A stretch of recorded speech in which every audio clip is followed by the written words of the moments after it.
দিকে নজর রাখবো। সুপ্রিম কোর্টে চাকরি বাতিল মামলা পিছিয়ে গেল শুনানি, ফের জুলাইয়ে পরবর্তী শুনানি। যে সুপ্রিম কোর্টের দিকে আমরা নজর রেখেছি সকাল থেকেই 10:30টার কিছু পর থেকেই এই সওয়াল পর্ব শুরু হয়। দুপুর 2টোর আগে কিছুক্ষণ বিরতি ছিল, দুপুর 2টোর পর ফের সওয়াল পর্ব চলতে থাকে। অর্থাৎ যোগ্য অযোগ্য বিভাজন করা সম্ভব হলো কিনা, যোগ্যদের চাকরি তারা আবার ফিরে পাবে কিনা, কি নির্দেশ দেয় সুপ্রিম কোর্ট, সেদিকেই অবশ্য নজর ছিল। তবে এই মুহূর্তের যে বিগ ব্রেকিং আমি শুরুতেই বললাম, সুপ্রিম কোর্টের চাকরি বাতিল মামলায় পিছিয়ে গেল শুনানি, ফের পরবর্তী শুনানি জুলাইয়ে।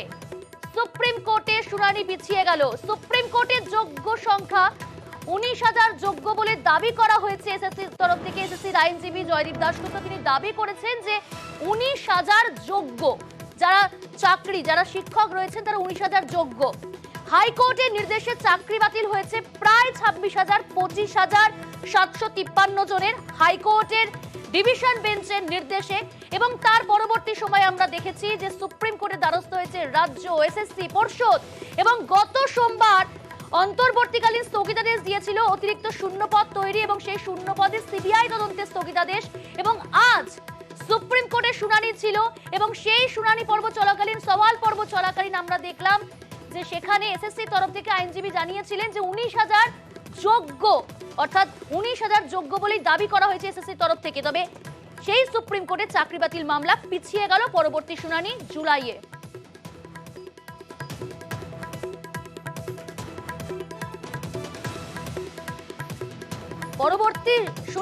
পরবর্তী শুনানি রয়েছে জুলাই মাসে। জানার চেষ্টা করবো, রয়েছে আমাদের সঙ্গে অনশন মঞ্চ থেকে সরাসরি রৌনক। রৌনক, এই জায়গা থেকেই বোঝার চেষ্টা করবো কি বলছেন যারা সেখানে রয়েছেন চাকরিহারা।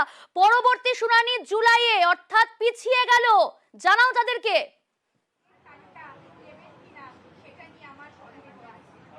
একদমই, আপনাদের যে সুপ্রিম কোর্টের শুনানি চলছিল, পরবর্তী শুনানি জুলাই মাসে এমনটাই জারি করলো সুপ্রিম কোর্ট, কিভাবে দেখছেন?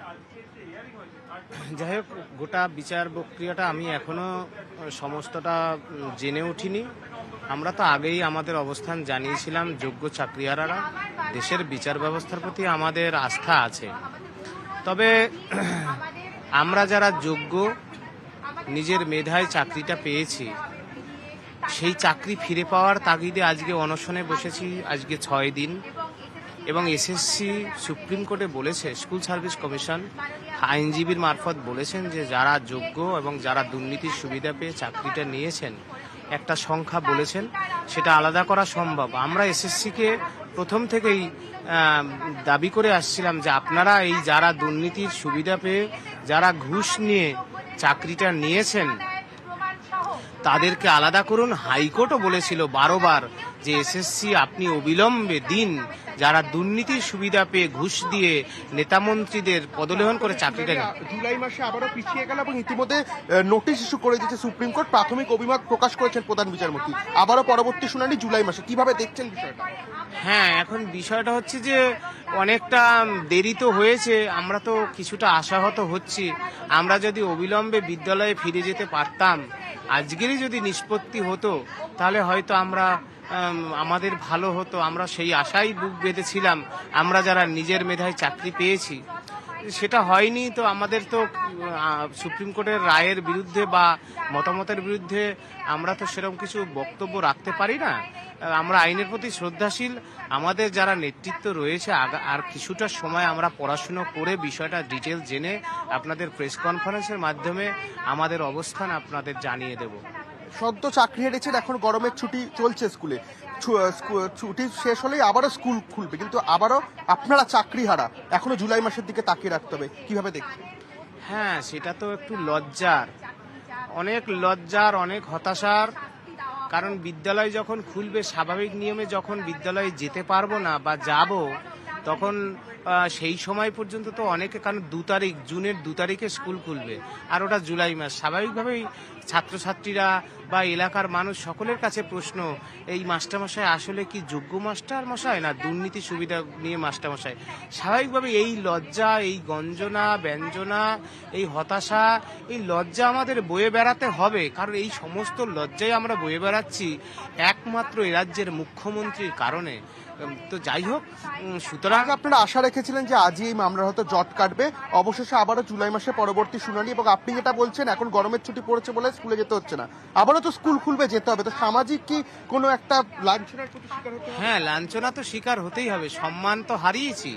এখন মানুষ প্রশ্ন করবে, কিছুদিন পর প্রশ্ন করবে বা নিষ্পত্তি হলে, আরে ভাই তোমার চাকরি আছে?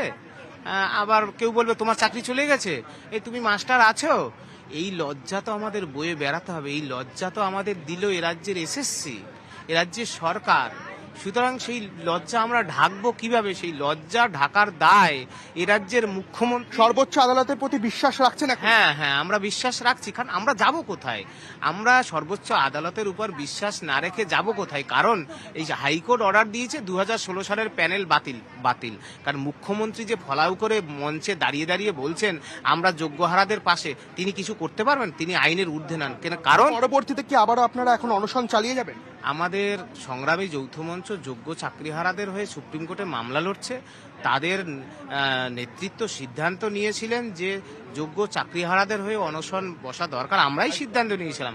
আবার আমরাই সবাই যারা পিটিশনাররা ঐক্যবদ্ধভাবে সিদ্ধান্ত নেব অনশন কন্টিনিউ করা প্রয়োজন কি প্রয়োজন নয়। চাকরি ফিরে পাওয়ার দাবিতে আন্দোলন জারি থাকবে, সেটুকু আমরা অর্থাৎ বলতে পারি। আন্দোলন তারা জারি একদমই রাখবেন, আন্দোলন। কিন্তু অনশন তারা তুলবেন কিনা এই মুহূর্তে জানাতে পারছে না, তবে সিদ্ধান্ত নেবেন এমনটাই জানাচ্ছেন। ধন্যবাদ রৌনক। আমরা এই খবরের পুঙ্খানুপুঙ্খ আপডেট আপনাদের সামনে তুলে ধরবো, তবে সময় হয়েছে এখন একটা বিরতির পর এই খবর নিয়ে ফিরছি, সঙ্গে থাকবেন।